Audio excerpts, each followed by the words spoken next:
And here we go. This is going to be a good one. And I'll tell you guys why. This is the Shavuos Israel podcast. Last week was the Shidduchim podcast on why people shouldn't speak without being spoken to. No, I'm joking. Without a real backbone or have something that they are, that they're coming from. They should have Das Torah, whatever it is. That Shidduchim podcast is in the past. But this week we're gonna interview a very special guest who just came back from his year in Israel, and we're really gonna dissect what it means to go to Israel, and we'll take it from there. You can introduce yourself. We're all wearing white today in honor of Shavuos. Yeah. Hi everybody. My name is Elishaev. I'm from Queens, New York. I'm 19 years old. I work in the Diamond District with my brothers. Thank God. And yeah. What did you do this last? First of all, how old are you? You said 19. Oh, you're young. So you started in this league when you were like 16. All right. Is that legal? Can we get a contract? Actually, I got away with it. First of all, Mishpato probably thinks I'm 22 by now. But when I was 16, I joined the Z League. I played with Elon Shemsiev's team. I had me, Elon Shemsiev, this guy, Manny, jacked guy. Nate Raffaello was on my team also. He was just starting off playing organized basketball. He wasn't so crazy at the time, but he was good. He was aggressive still. We ended up going to we went to the first round playoffs. I played a lot. I was averaging, I think, 20 points only in threes. I was on and off sometimes, but I was. And you were only 16 years old. Yeah. I was playing for. I was playing for my basketball team at school at the same time. What school did you go to? I went to MTA. You were in MTA? I forgot to mention that. Yeah, I went to MTA. Had you 4 years? I went to all 4 years. I went to MTA, and then I went to Migdash Melech in Israel. 1 second. So what elementary school did you go to? I went to Sha'ar Tzion. You went from Sha'ar Tzion to MTA? Yeah. How did that happen? My uncle put me in MTA. So he's like, who's your uncle? Which uncle? My mom's brother. Your mom? Eli Kaykov. He put you in MTA? Yeah. His son was there, so I just went with him. So okay, so you did you enjoy it? Did you like that you Honestly, went to MTA? I think it's one of the best high schools. This is such a One second, good time. 1 second. Would you send your son there? Yeah, of course. Yeah? We were able to use all the YU facilities on the same campus. So we'd always use their basketball gyms. We would always use their weightlifting gyms and whatever it was, like cafeteria, their kosher stores across the street. It was just very convenient. Okay, but how was the community there? How was the kids there? How's the Rebbeim there? How's the Rebbeim there? I was very shocked. They're very welcoming, very you were shocked. Warm. I know, they're Ashkenaz. I'm Sephardi, I'm Bukharan especially. It's very different. Why is their life? They live a very different life. Can you explain? I don't even. How do you want to get into detail with this? Bukharan. You said it. You explain what you mean. I cannot explain this. We have a unique life. Okay, so you came in there. You were surprised about the Rebbeim, and you were there for 4 years. Most of your friends were Ashkenaz or Bukharian, Sephardi. So a lot of them, I knew a lot of Bukharian kids from Main Street. A lot of people from your neighborhood. Your neighborhood, yeah. Forest Hill guys. We're there's a borough. Love saying that. You see that Jewel Avenue Bridge? That separates us. Yeah. You take a plane. You take your visa. Yeah. But yeah, back to Elam Shemsiev's team. We went to the playoffs. We were orange. Okay, we'll get to the basketball later. I want to talk about basketball in this podcast. We'll get to the basketball later. Right. Don't worry. We'll have a whole. That's when Zaki talks. All right. So you went to MTA and then you went to Migdash. What made you decide to go to Migdash? So my cousin Elishaev, shout out to Elishaev. He went to Migdash. My cousin Eitan, Nati Elishaev, they all went there. He went cousin there. David went there. You went I there was too? there when Nati was there also. Yeah. I heard Mishpat was also there. Mishpatov was there. No, Mishpatov went to OJ. I don't know. He told me he went OJ. there, no? Maybe went after. he knew Rabbi Balinson. Balanson. From Yeah. OJ, yeah. Right. So you were in Migdash. First of all, so you said Elishaev got you to go to Migdash. Yeah, Are you happy Eitan, with that Eitan. decision? Of course. Why? It was the best place. Why? Thing is, people there, they already come in with hashkafic wise, they're already involved in learning, and they're involved with the religious and all these things. They're already connected in a way. They come from YDE, they come from Ateret, they come from Sha'areh, they come from these schools in Brooklyn where already they make these kids already. They're more advanced. Exactly, they're already ready. You felt like you were behind? I was a little bit behind, but I'll tell you, when your environment is like that, you tend to join your environment and be like them. Okay. You get it? So if they're already holding down the high level, it'll cause you to match their level. Can you give me an example, like when you came in there? Can you give me an example of something that was like eye-opening to you that you felt like, whoa, like I've been doing this wrong my whole life, or like, oh wow, like people do it like this, like I want to 100%. change. I think Israel's the best thing to do because, we'll get to there. But first, Right now. You want to say right now? Okay. Right now. I think Israel's the best. Why, you ask me? First of all, when you leave New York or America, wherever it is, and you leave all those distractions, everybody, like you're always busy, constantly busy with parties, occasions, friends, all these things. You don't have really time for yourself. You're more involved in each other's lives. I feel like when you go to Israel, you're able to separate help me out over here. You're able to separate the outside world from where you're growing. You really understand. You're insulated. Exactly. It's really you're able to separate your past life with the life you want to be. So what would you That's answer really to what the I think a big deal Bukharian is. dads or I parents that say but you can go to Lakewood or go Right. to work or go to college? What would you answer them? In order to know what your son wants and what he needs in his life, he needs to get away from all these distractions and be able to actually focus on himself, work on himself, do self-improvement, self-work. You gotta So do it from home. Why do you have to get out of your I'm telling house? you have to get out of this distraction. Why? There's a lot of things going on in our life, especially Bukharians. We have so many things going on. We're always busy with stuff that we forget about ourselves at the same time. You understand? It's very So we hard to need this. change when you're in your current environment. Very hard. So you're saying you have to leave. It's not about Israel. I mean, Israel is a great place also, but it's not about. And listen, people do this also. Yeshivish Ashkenazim do this also in America. They go to these random cities, Denver, and they go to South Fallsburg, and they go to Philly. They dorm there for a month straight, and they kind of have this experience also. So then what would you say to the people that say, why do you have to go all the way to Israel? You can go to Africa, you can go to Cleveland, Go I to think. Lakewood. But the thing is, the holiness of Israel, you feel it. Like when you're there, like I look at my old videos from when I was there, it you feel the holiness, you feel the missing out, you feel the love for it. It's a whole different experience, it's a whole different vibe. You're by the hotel. You have, I had friends. They would just go to the hotel Friday night. They would walk to the hotel, pray there, and then find a random guy to have a meal by. That's how open Israel is. Every door is open. Such a Always Israel welcome to thing, join. yeah. It's like kids just like they do this all the time. We crash parties. We had like this guy was having a chena, this guy was having a brie, this guy was having a bar mitzvah. We just crash. We just go enjoy, have fun. What would you? 1 experience. second. Okay, fine. So did you have a moment when you were in Israel where you're like yo, like that emotion invoking moment where you're like, yo, this is legit. Like everyone should do this. I think everybody needs it. Did you have a moment that it sparked that, like where I don't know, you heard Yeah. a shir or It hit me- I don't know. It hit me Rosh Hashanah. Okay, Rosh say more Hashanah. about it. It was the first time I decided to stay in Jerusalem actually for Shabbat instead of going to like family or someone outside by Tel Aviv area, whatever it was around there. So I decided to stay in Jerusalem, and I went to my friend Eliyahu Kanchorov's house for Shabbat. His wife cooked. We had a good time. We invited some boys over, and we were just like, I ended up going to yeshiva that night after we had a meal in his house, and he was walking me back, and he had a conversation with me, and he really inspired me about this whole thing. He basically, that was like the turning point.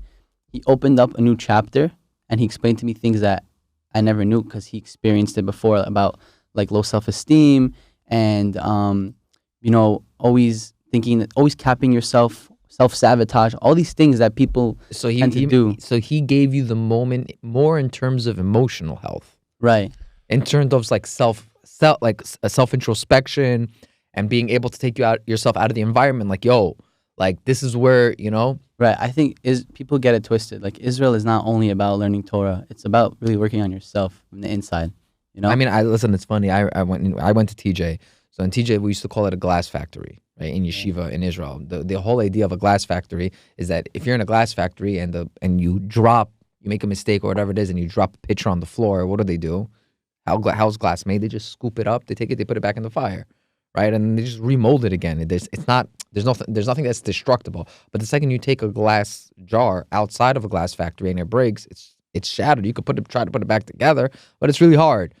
So they're saying that when you're in these environments where they put a lot of emphasis on growth. Now, growth can mean anything. Growth can mean in Torah. Growth can mean physically. Growth can mean emotionally. Growth can mean spiritual. So when you make these mistakes, when you're in your yeshiva like Migdash or whatever, where the Rebbeim are all very skilled mechanchem, and they know how to talk to the guys and get through to the guys and help the guys with whatever their past, weaknesses, traumas, self-esteem, whatever it is, and really help them get past it. It's very, very important, and therefore it is like a glass factory where you're in there and you can make a mistake or you can do something that you're not proud of, but you can show up next day to Seder and have these very expert, let's call them mentors, because people shake when they hear the word rabbis, but expert mentors, therapists, mentors, rabbis, all in one, who you go there and say, hey, I by mistake broke a cup, and he says, okay, come sit down, let's talk. Right? We don't have access to that on a day-to-day life, right? We wake up, you make a mistake, you go to work or you go to wherever you go, and then you come home and you just roll with the mistakes until they pile up. But the advantage of being in a place where you're constantly forced to look in the mirror and to work on yourself and to push yourself to grow with people who are trained in helping you how to grow, right? The Rebbeim in most, not all these yeshivas, but most of these yeshivas, Migdash, one of them, is invaluable. And they say statistically, Zach, this is for you, that the way a person is, the frontal cortex of the brain, but even without that, the most, they say from 0 to 4 is the highest developmental years, or 0 to 5 is the highest developmental years in terms of like life, like you walk, you start talking, whatever it is. And then in terms of 18 to 22 is when most of your tendencies and your ideologies get formed, right? So they say 18 to 22 is a crucial point in your life. That's why base medrash, and that's why going to Israel is so important, because the way you are from 18 to 22, at 22 years old, they used to give an example in yeshiva, like the way you're going to dress at 22 is more or less the way you're going to dress the rest of your life.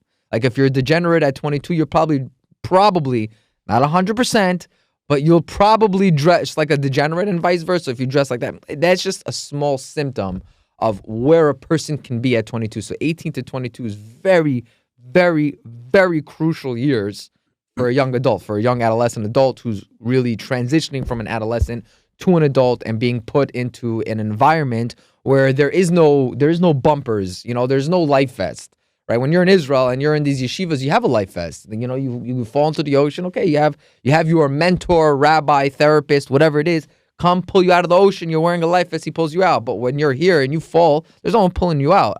Listen, if you have a great family who's self-aware and emotionally in tune, that's great. But if not, you're drowning, and it happens to a lot of people, right? People come back from Israel and they're so inspired and so this, and then after, I don't know, sometimes a day, sometimes a year, sometimes 5 years, everything goes out the window. Why? So it's very important. No foundation. And there's no foundation. There's the support, whatever. So would you recommend everyone going to Israel? 100%. No question about it. I think every Bukharian boy needs to go, and Why? The parents have to accept it. The kids need to learn how to be independent. I never touched laundry in my life. I never did my bed. I never had to take care of myself. And I was sick, food, all these things. I had to worry about myself. When you leave and you have no help and you're alone, you have to figure it out. There's no question about it. It's either you figure it out or you're done. Who's gonna do it for you? There's no one there. What's the alternative? Okay, so you don't go to Israel. What are you doing? If you're just working. That's if you're going to work, then it makes no sense not to go to Israel, because you could just start when you're 19. No one needs money when they're 18. No, but what about the taina that Israel is like hagufa, like a waste of time? So my point is, again, what? So right now, Hold on a second. Nobody says that Israel is 0% conducive, right? There's a spectrum. So some people will say, hey, you know what? 10% of it is good. The other is a waste of time. Fine. Okay. What's the alternative? Okay, if you're starting a business or making money, you don't need to do that at 18. Let me play devil's advocate, because I agree with you, but I want to play devil's advocate with you. Okay, so let's say there's 4 options. There's going to college, there's working, there's going to base medrash in America or New York, whatever it is, and then there's going to Israel. Okay, so why is Israel the best option? Fine, so let's go through each one. Base medrash in America, there's no logical reason to say this is better than Israel, right? You can argue and say, hey, why do you need to go to Israel as opposed to going here? But there's no plus of going to base medrash in America. Right, the only plus that you can see your family, which is really a plus for your family, because I think the independence factor is a big deal. Business, you can start a business when you're 19, 18, 19. You're not married, you have no bills. It doesn't make a difference, right? The only argument people can make is college. Now, today, and I've seen this, many of my friends did this, you don't have to, the first 4, if you're going through regular college and you're doing 4 years of pre-grad, is the biggest waste of time. You can do these things. You can do these things. Preach. You can do these things online. You went to college? Did you go to college? I did not. My wife did this in she did a program in Honestly, like Zach, a you're year. about to piss a lot of people off. In a year, and she got her bachelor's. Now listen, with some things But you then, can't. but Zach, Hold on a what if I second. want to go to Harvard and protest? Then we have other issues. Then you definitely need Israel and. But I want to be educated. No, but listen, the reality is there's a lot of programs you can do. You know, a lot of my friends went to Israel and they got credits from going to Israel also. Now, correct, maybe not all schools will accept that.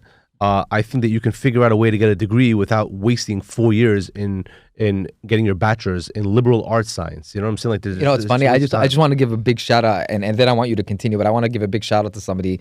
I had a friend who married my cousin, Daniel Cohen. Daniel Chaimov, Daniel Cohen. He went to TJ. He was there for 3 years. He did Ma'alot, credits, whatever. He did undergrad for law school 100% out of college. He was in yeshiva for 3 years in TJ, and then he went to the Mir for a little bit. He did undergrad. He took his bar LSAT. What's the first one? The LSATs. Then after he left Israel, after 3 years, he went to law school without stepping foot into undergrad. A lot of people do this. And yeah. now, and 1 second, and then on top of that, he runs a very, very successful law firm. So, and just in case for the you're right, 100%. A lot of people, it's not a one person thing. There's a lot of people doing this. I think that the benefit of going to Israel far outweighs your first year in college here, going through learning all these, waste of time. So then why did you go for more than 1 year? So I personally didn't want to go to college. College isn't for me. I wanted to always have a business. So for me, it was like college is not an option. So now it's like, okay, I'm going to have a business. Why was college not an option? Because I want to run my own business. But you can do that while going to college. Maybe go to college for business. Business management, MBA. Going to college for business is, if you don't have family with business, it's a complete waste of time. Come to 47th Street for 2 days, you'll learn more about business than getting your master's in business. You know what I'm saying? I'm sorry if that offended people, but that's the reality. A lot of people. Okay. Whoever it offended, richierich@gmail.com. Listen, that's the reality. If you want to be a doctor or you want to be a pharmacist, yes, you need to go to college. But if you want to, run a business, you don't need to go to college. So me personally, I wanted to have a business. I knew that I wasn't going to go to college. After the first year? I didn't. I was in Israel for 4 years. That's what I'm saying. Why? Listen, I at the time was, learning. I was doing well. I think that if a person has an opportunity to learn, he should learn for as long as he can, as long as it makes sense. Listen, I was in Kollel also for the first 2 years of my marriage. Are you happy you did that? I'm very happy I did that. I think, listen, again, sometimes we lose focus of life and we just look at it as money, money, money, money, money. Now, money is amazing. You need to have a lot of money. You know what I mean? You don't need to have a lot of money, but money will bring you. You need money. Money will bring you more of what you have. So if you're a happy guy, money will make you more happy. Yes, money doesn't bring happiness. That's true too. But money doesn't bring you happiness. But money will make you a little happier than where you are. So you'd rather cry in a. What was that? In a mansion or whatever. Yeah. Money is very important. I think one of the things that when you go to yeshiva, they kind of stress that, money was a big deal. Money is a big deal. It's very important. A lot of people struggle, and a lot of people have a lot of shalom bayis issues because they're struggling financially. So I think money is a very big deal. But at the same time, we're here for a reason. We have to connect to God. We have to learn Torah. We have a mission here, right? And I think we lose sight of that sometimes when we're in this stage of, hey, how do I get to $1 million a year, and then my next goal is 10 million a year, and it's just a non-ending goal. And then you have your midlife crisis, and you're like, where am I? You know what I mean? You actually did a good interview with Tzvi about that. Anxiety is usually caused by disconnect from a disconnect, exactly. A empty feeling. Your soul is talking to you, and it feels empty. And it will create a state of Zach, you're going to get me into quantum physics. We're almost there. We're almost there. Careful. No, but the reality is, I think if a person can learn, I think that's the best thing you can do in this world. Obviously, it's not for everyone, and it's hard because you got a family to feed. But I think if a person can do it, I think that's the greatest thing, and I'm very happy I did it. You still learn? You still have a Seder every morning? Thank God, yeah. What's your So- Seder? Oh, you want to? Seder, by Seder, I mean... Yo, don't put him on the spot. I'll tell you something. no, 'cause that I happen to know that he learns, that's why. No, happens to me when I was in Israel, actually, because of Ami and the Z League, I was able to actually meet Ari and meet you, two amazing guys. And I was able to actually contact Ari from Israel and ask him questions about whatever it was, we were speaking about. And he would send me like 10-minute voice messages. I would send him back. And we go back and forth. He's like, we need to get out a call. This is way too long. This, that. We go back and forth. One time, can I mention this? Even one time, he's like, this is so, like, I told him how much, like, I was telling him something, and he was like, it was so inspiring to him that he's like, can I tell my wife? Like, he fully wanted it. He's like, he wanted my I just permission wanted to ask brag his to my wife. Oh, yeah. My student did this. No, it's about him. So and aside from the emotional strength and resilience that a person builds, I think it's very important to understand that, like a lot of Bukharians, especially Bukharians, look at Torah as a means to an end. I remember when I came back from Israel, a guy who actually had a background in learning looked at me. He's like, okay, but like, what are you going to do with this knowledge Going forward, right? So I had to explain to him that Torah is not. It's like you want to reach something from the top shelf, right? So you get a little stepping stool. You stand on the stepping stool. You get it from the top shelf. Torah is not that stepping stool. Torah, you don't learn Torah to become a mohel. You don't learn Torah to become a trade professional or rabbi or in kola. Torah itself is the essence of life, and it really it's funny that it plays into what we're dealing with right now. I'm saying we're coming into Shavuos after 7 weeks. After that, it's called the holiday of weeks. We're coming into Shavuos right now. The whole essence of Shavuos is like, listen, we got the Torah, right? The Torah came to us in front of 600,000 men and women, blah, blah, blah, millions of people all together. Now, the craziest part of all that is that, and Rabbi Lawrence Kellerman really breaks this down beautifully, and whoever wants to argue with me, you're an idiot. I'm joking. No, but it really, this is Rabbi Lawrence Kellerman.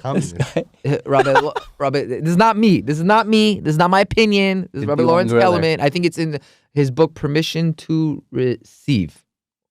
He basically breaks down that what is the foolproof logic that the Torah is real and the Torah is true. So he goes, it's a whole book about it, but I'm just going to really pull out one excerpt that I think is beautiful. He says, every cult, right? Every group, there's 3 ways to start any cult, okay? There's revelation came to me, and now God came to me, or whatever it is, in the past, therefore trust me, I'm special. Or God came to me, and I am the Messiah in the future, therefore listen to me. But no cult would dare have the audacity to say God came to many people now. You can't, because there's always one guy who's going to spill the beans. Right? Yeah. You can't take a room full of 600,000 people like, yo, we're going to make a crazy freaking thing that God came to all of us, right? It doesn't work. Like my father always says, if 2 people know, a pig knows. Meaning, if 2 people know your lie, a pig knows. It's impossible to keep 600,000 people from keeping this lie. Now, you can say that, okay, maybe I came to Mikey and Zachy and said, hey, by the way, your grandfather 500 years ago saw God at Sinai. Now, it's going to be very hard for me to convince both of you. Your grandfather saw God at Sinai, so therefore, don't eat meat and milk, put on tefillin every day, don't do this, don't do that, whatever it is, and you're going to be like, yo, I'm following all these rules, but if it was so important, why didn't my grandfather ever say anything to me? Yeah. Your grandfather told you X, Y, and Z and was passed down of what he did in Uzbekistan. He wouldn't have told me that he saw God. My great-grandfather, my great-great-grandfather. We know our lineage. A lot of people can trace their lineage back from Uzbekistan down to Iran, back to the Nevi'im, right? You can trace it back. Really? Rabbi Lawrence Kellerman personally traced his yichus back through Europe, back to the Nevi'im. Right? So once you could trace your yichus back to the Nevi'im and you connected it to Moshe Rabbeinu, it's like, okay, so I know that I'm a descendant from one of the people that was at Sinai, right? At Har Sinai. Now, God came and said, I am coming in front of 600,000 people, 600,000 men. Man. I'm coming in front of millions of people now.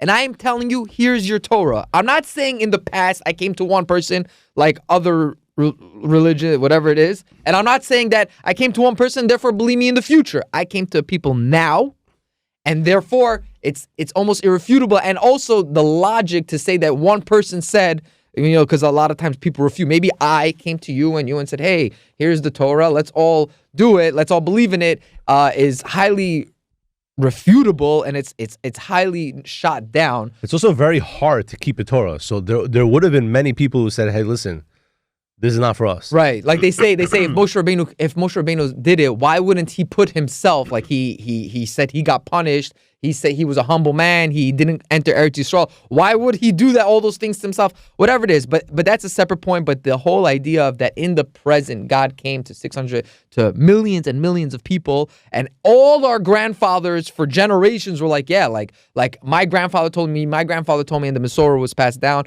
It's very important. It's very important. It's very crucial. It's the crux to our emunah and belief that we know the Torah came from Shemayim. We know the Torah is eternal, and that's fundamental in moving forward. Like understanding, like I see on these Instagram videos now, some guy who says the Torah is real, but the Talmud is not. The guy's a moron. The guy is really a moron. Well, no religious Jew says that. He claims he's religious. Whatever. It doesn't matter. Yeah, it doesn't matter. So that's wild. We're coming into Shavuos. Understand that the Torah is very, very important. And I was just speaking to my Rebbe, and he's saying that, and he basically reaffirmed what I was saying, is that sorry, Zaki. Oh my gosh. Time is not linear, right? Every moment that passes is not a moment that's forgotten. Time is circular. I said this before, and he was just telling it to me now also. Time is circular. I mean, there's no really such thing as time, but time is circular, right? We're experiencing all the different events in history. The Torah is not a history book. Like everyone says, the Torah is not a history book. It's not hey, once upon a time. It's not a fairy tale. It's not a history book. It's something that it's past. It happened in the past. It's present, that it's still happening, and it's future, because the Torah doesn't exist in time and space, right? So it's therefore not bound by that. So now we're coming into Shavuos, and like I said, time is cyclical. So now we're in the train, and we stop off by Shavuos. So on Shavuos night, when we all stay up, is when we got Matan Torah. We're in that time. We're able to access that. So that's why the Arizal says anyone who sits and learns during that night, he says for 3 hours straight, whatever, but anyone who sweats and learns on Shavuos night, as if he was there. Not only as if he was there, he gives a promise. He gives a promise to Arizal that number one, you get something esoteric called the Keter Shel Torah, the crown of Torah. But number two is that you won't see harm the whole year. This is from the Arizal. This is from the Arizal. This is not my opinion. Don't at me. This is from the Arizal. Don't come and say, no, but I saw. This is from the Arizal, who's probably one of the biggest mikubalim in our religion. So if you guys, whoever has the opportunity to learn on Shavuos, learn That's Torah or Tikkun, yeah. That's wild. But yeah.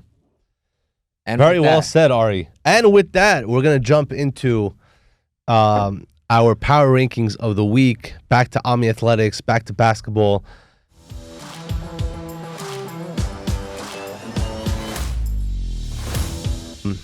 Before we get to that, we're going to talk about the player of the week.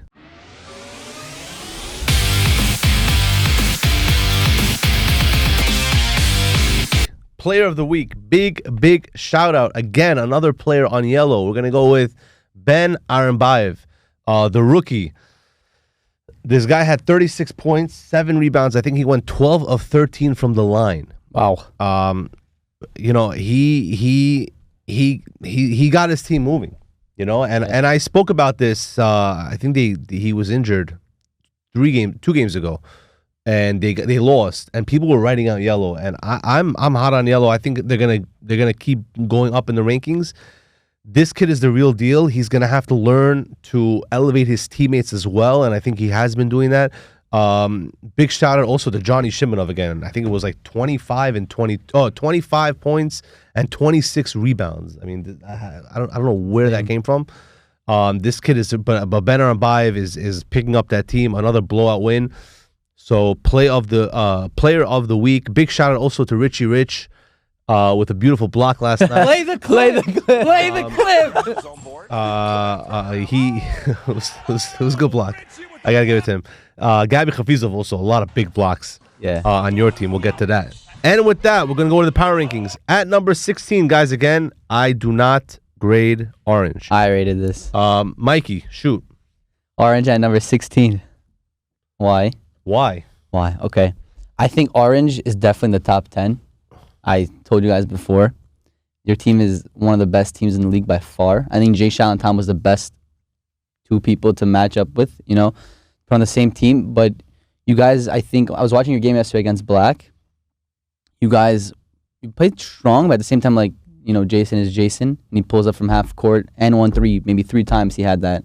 Yeah, he had a lot of big shots in the second half. What I'm saying is that your team is just not there, like you always say, chemistry over talent, because in this league, chemistry is really what it is. If Especially you look this year where all the teams are evenly matched. Exactly. I remember you were trying to basically do your advanced analytics, right, just before, and we didn't know where to put everybody because everyone's so equally balanced that everyone can beat everybody. That's what this year is really good because everybody's able to beat everybody. There's no one as great as Black was, 2 seasons ago. Do you think orange has a potential to end in the top No 5? comment.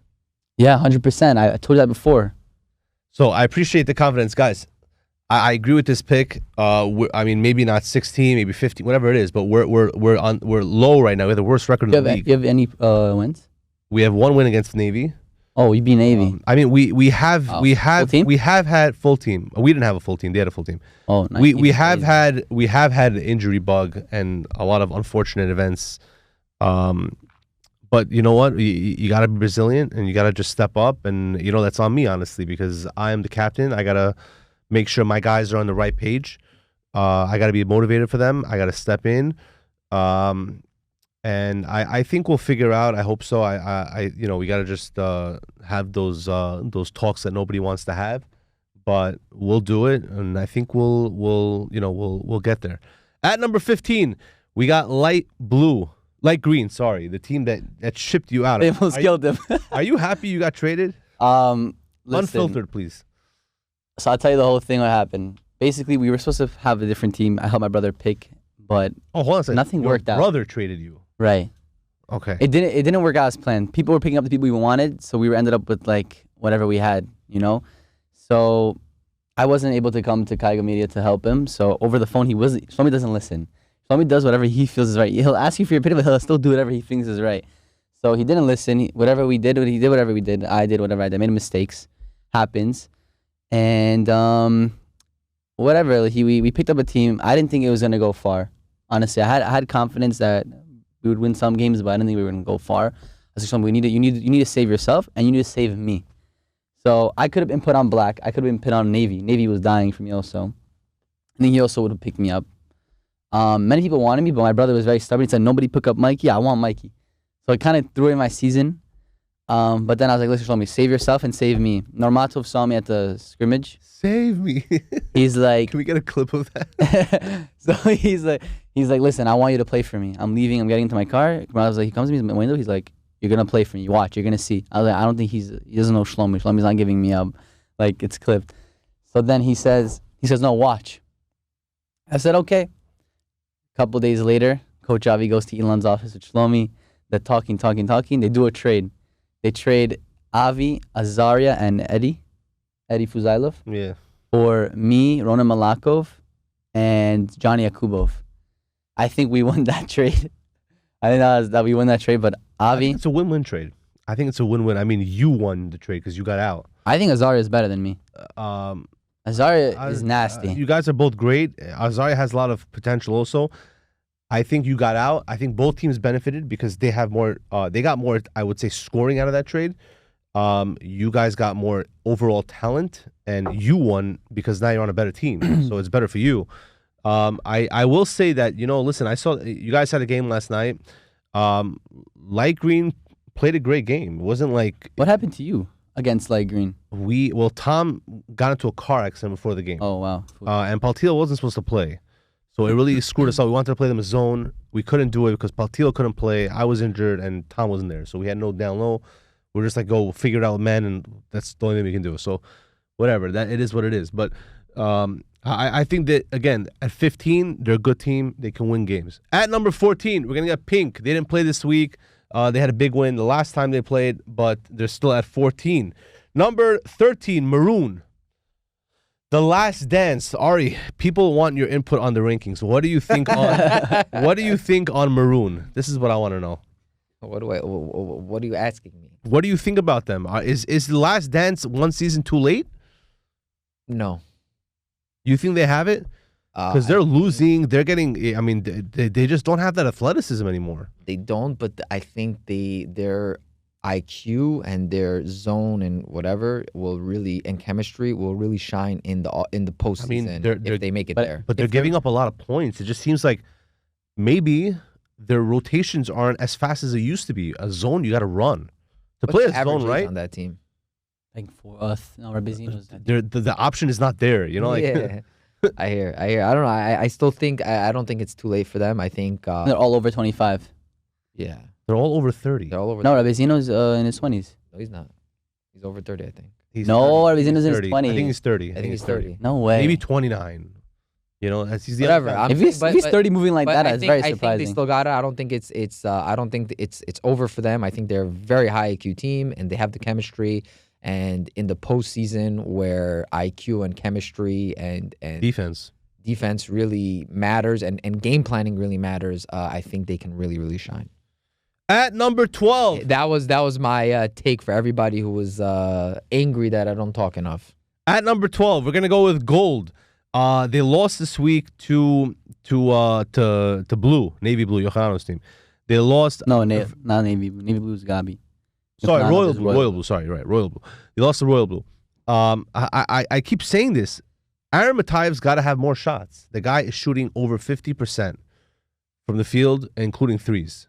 Like 56, 57. He's like a Giannis. More shots. He needs to get more shots. If he gets more shots, they're probably going to score more points. Maybe he should not be bringing up the ball. I don't know. That's something that Gold has to figure out. But he's their center too. You know that. You know he had like 20 boards. Yeah, he plays every position. I'll give He you could play 1 through 4. I'll give you the exact stats right now on Aaron Matayev. He had 28 points and 21 rebounds. Wow. Okay, now again, he had 28 points, 11 of 14 from the free throw line, 50% from threes, and 7 of 13 from 2. I mean, you just got to shoot more, bro. That's what it is. You got to take it, and this is every single game. It's not one game. It's every single game. Aaron Matayev is over 55%. Very good free throw shooter, great rebounder. You just got to do more. We have at number 11. Now, a lot of people are going to kill me for this. But before I say anything, guys, 11 to, I would say, 1. You can all mix up, okay? I have them on 11. We're going to go with Gray. You just play them. Very good team. Now, again, Abe Kanchorov wasn't there for you guys. That's a big deal against Gray. A massive deal. So I'm giving... They beat us up. Well, yes, you're missing your guy. That's going to happen. You're going to get beat. Honestly, I didn't think it was going to be a close game. When we were sitting on the bus on the way home, I thought you were going to lose by 30, bro. But you guys pulled together. I was really for the big game. Damn, he put you at... Gray He put you at 11? Gray is 11. Oh, Gray. Gray is 11. They played us also injured. They played a good game. They're a good team. Guys, 11 is good right now. You know what I'm saying? There's so many teams that are right there in the mix that it's not about, hey, can I move higher? It's who am I jumping?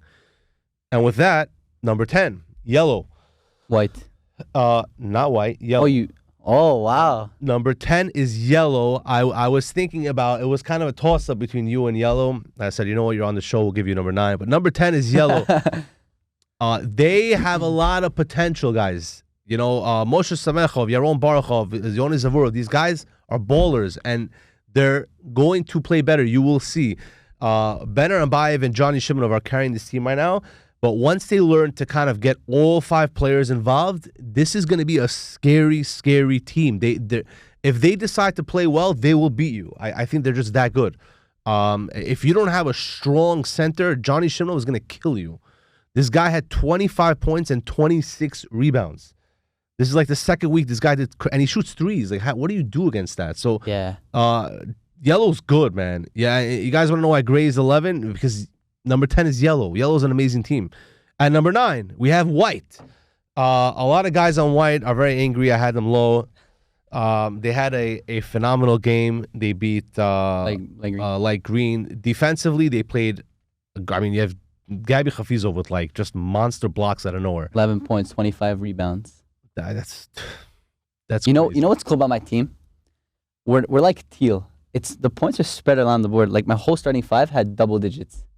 Yeah, I mean, Leo's a great player, but he's not a superstar scorer. He does more than just scoring, which is why he was taken so high. He's a beast. I think offensively, you guys could have played better. I will say that. You gotta show I more saw- love to Leo, actually. I show a lot of love to Leo. I think you talk about me more than you talk about Leo. I don't. I love Leo. Leo's a great player. Leo is someone. First of all, I played basketball, high school basketball with him for 1 year. We used to go head to head when I was 18. When Leo was in the league, I remember we were the leading scorers in the league, back and forth. I would take 1 week, he would take 1 week. Leo was great. I love Leo.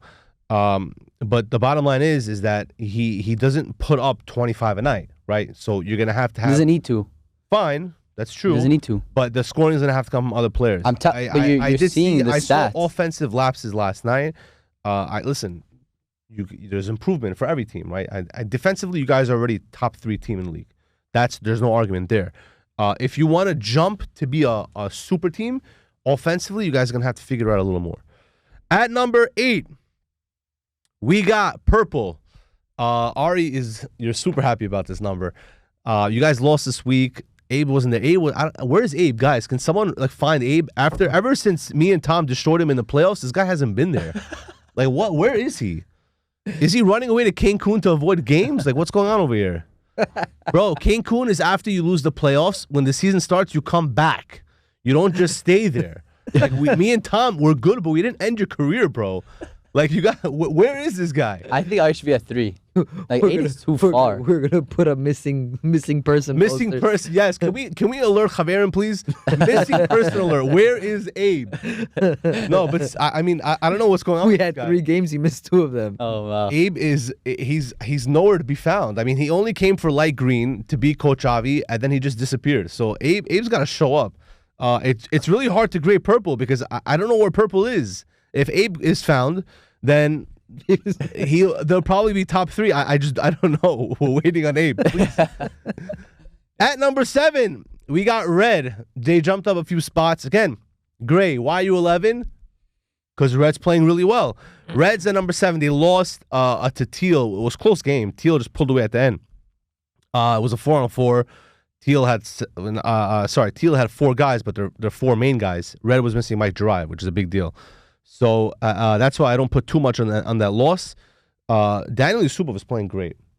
I think his patience and his vision, not just vision, just patience to hold the ball and to wait to make the pass, to wait till the offense sets up, to wait to drive, to wait to kick, is number 1 in the league. You know this from last year. His patience, his poise. He's not pressured. He doesn't just run the offense fast paced. To make the pass. He'll see what's going on. We played against him in a scrimmage. The guy has a lot of patience. So and obviously his defense is top notch. So that team is Alex Zakirov is having a great year. He's a coach. Danny Yusupov. I think he used to coach like YCQ or something. Really? I don't think so. Are you sure? I'm pretty sure Danny Yusupov. Really? He was an assistant coach. So that's why he's very collected. He plays the game with a lot of patience.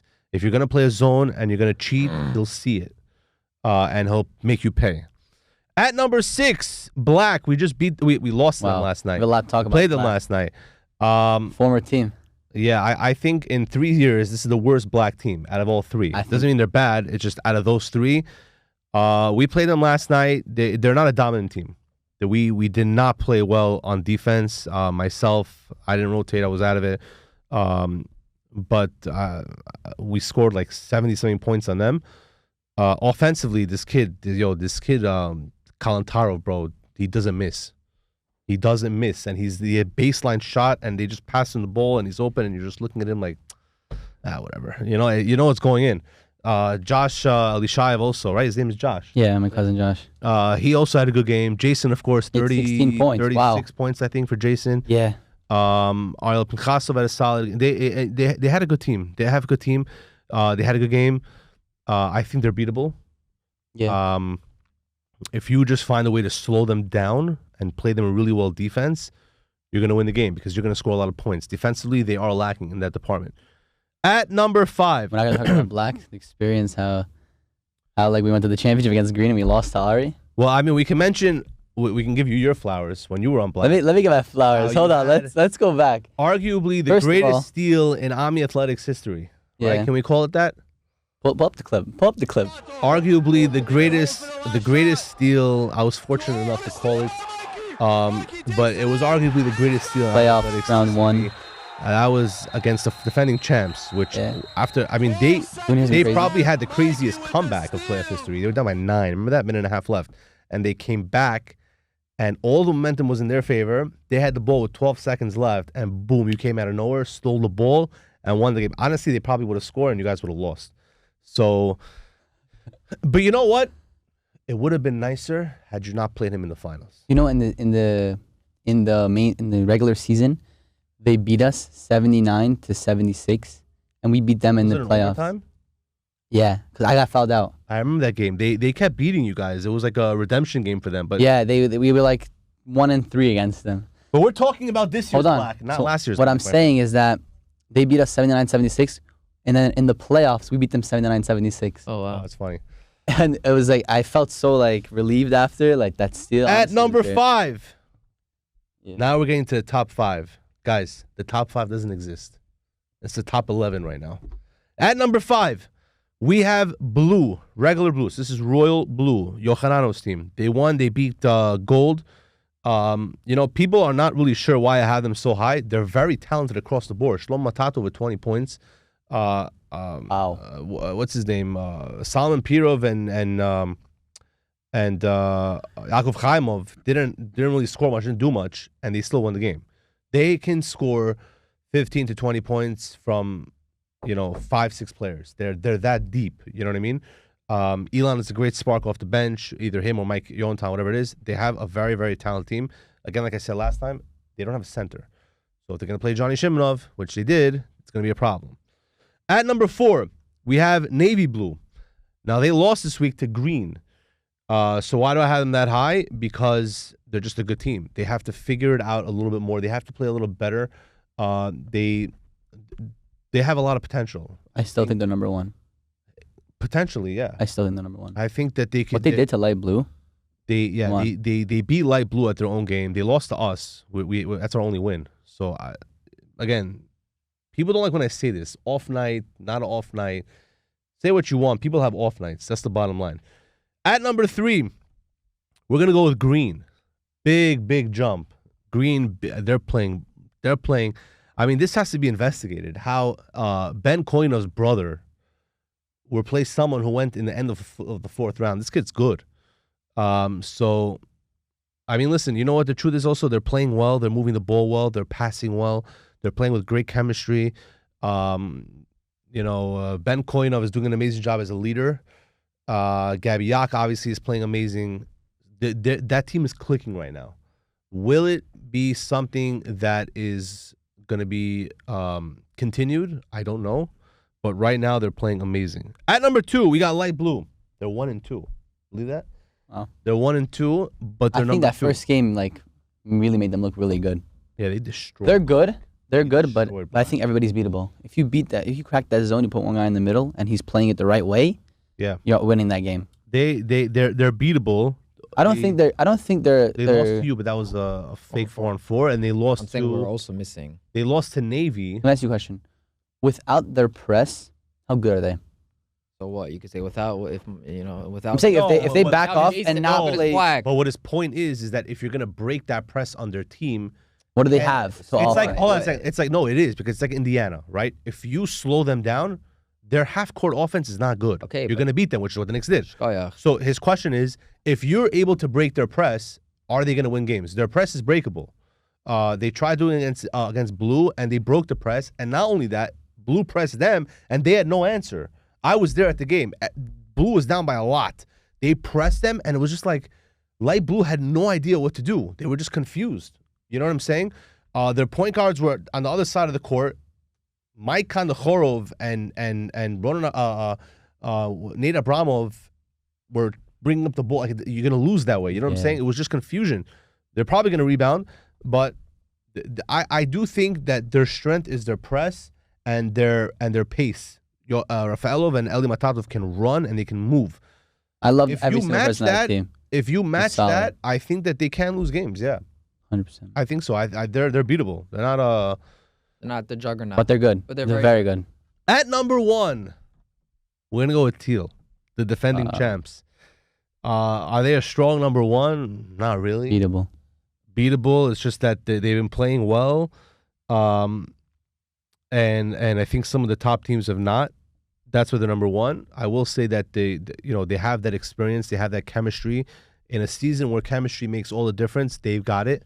They play really well, and I think that because of that, they are number 1. I see Daniel Murchaev getting more comfortable. Overall, they're already a step ahead of everyone else, and I think that's why they're number 1. Well said. So now questions for you. Who do you think is your top 3 for MVP? Okay. We all know you can never rule out Jason. I got Jason. I got Ariel Israelov is probably the most talented ball handler, whatever you want to call it, for his size. Whatever he does is so impressive. Like, I wish I could ball like that.